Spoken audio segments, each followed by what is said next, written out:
munaasabadani loo soo agaasimay si milga iyo maamuus leh ayaa ahayd mid lagu shaacinayo musharaxiinta u tartami doona doorashada fooda inagu soo haysa sanada 2021 golayaasha deegaanka iyo wakiilada kana sharaxan xisbiga muxaafidka ee kulmiye madashani oo loo soo gangimay si milga iyo maamuus leh waxaa ka soo qayb galay wasiiro ka tirsan xukuumadda madaxweyne Biixi oo hogaamiyo mas'uuliyiin marti sharaf cuqaal waxgarad dhammaanba taageerayaasha musharaxiintani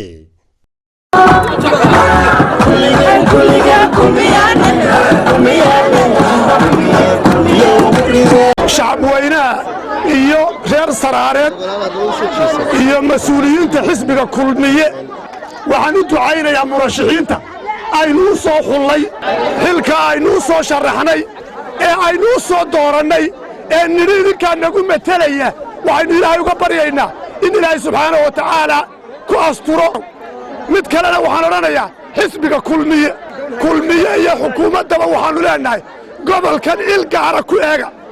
halkan waxaynu ku shaacinaynaa xildhibaanno fara badan oo isugu jira heer gobol iyo heer degmada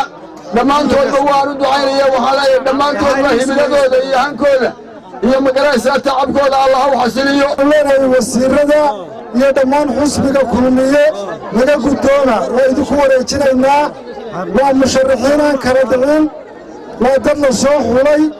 maaha sidii xalkii maaha waa xul waxaannu leenahay cidda tan maanta halka isugu timi nin waliba marka hore guud ahaan waxaannu ciidankan meesha jooga u keennay oo ay ahayd kulmiye xisbiga kulmiye dadkiisii oo halka jooga ayuun baannu soo kala kicinaye annagu dad kale meel kamaanu keenin xisbiga kulmiye waa inuu tixgeliyo isaga oo mucaaradka iyo muxaafadka labadaba isagu xukuma waxaan intaa ku darayaa xisbiyada walaalaheenna ee u cudiya waddani xildhibaanada ka soo bixi doona meel fog ha ka eegina kulmiyay soo gelayaan berito taasi waa digniin waxaanaan leenahay xisbiyada mucaaradka guusha waa nala leedihiin reer caynabaad tihiin gacanta soo gala xisbiga maanta ka qayb galo goobjoog ka ahay munaasabadan lagu shaacinayo xildhibaanada isku sidkan ee gobolka Saraar aad iyo aad baan u bogaadinayaa annagu markaan iska warramo gobol ahaan iyo degmo ahaan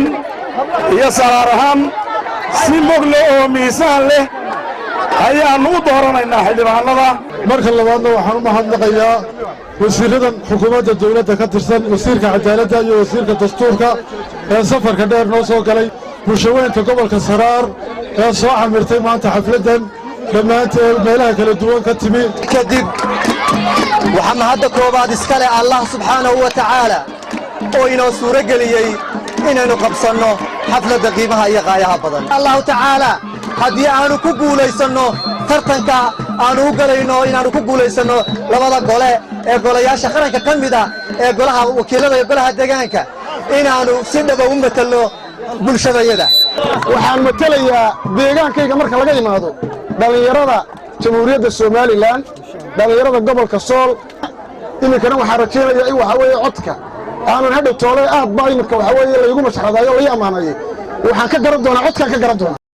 ugu dambeyntii halkaasi waxaa ka hadlay wasiirka cadaaladda Somaliland Salebaan Warsame Guuleed iyo wasiirka xidhiidhka golayaasha arrimaha dastuurka Somaliland Maxamed Xaaji Aadan Cilmi iyagoona soo dhaweeyay musharaxiinta golayaasha wakiilada iyo deegaanka ee ka sharaxan xisbigooda kulmiye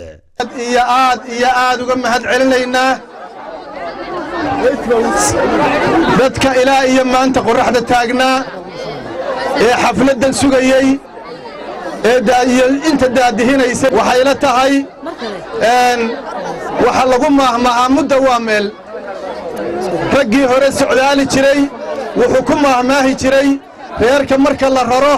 meesha loo rarayo ayaa la odhan jiray mudda waa meel waxaan u malaynayaa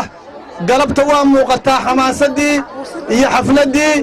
iyo taageeradii waa muuqataa maxaa inoo hadhay ku celiya maxaa hadhay mar saddexaadna ku celiya codkii baa hadhay waxaynu rajaynaynaa inaynu galabta soo baxaan nimanka dhallinyaradaas iyo ay soo baxaan muddo ka hadhay muddada ayaan la isdhiganin sidaa galabta xafladdii ay u muuqato waa in muxuu ahaa loogu diyaargaroobo waxaa kaloo jirta waa ogtihiinoo waxa socda kaadharhkii baa la qaybinayaa arrintaasna waa in lagu baraarugsanaado codka maxaa lagu helaa kaadhkaa codka lagu helaa haddii kaadhku khasaaroobo codkii waa khasaaroobay soo maaha waa ilaahay mahaddiinaynu maanta dhammaanteen halkan isugu nimaadno innagoo isugu nimi arrin qaran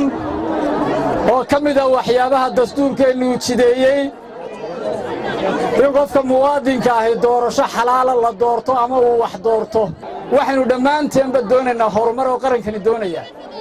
laba meelood baa qaranku ka hormaraa wuxuu ka hormaraa golaha deegaanka iyo golaha wakiilada labadaa meelood baa dal iyo dad ay ka hana qaadaan labadii meelood ee halbowlaha ahaa baa maanta dooranaysaan dee dad labadaa meelood inaga hormarin kara waa doorateena labadaaba soo saara وعلي آدم درر علي تاني ورarka telefishanka on cable magaalada Caynaba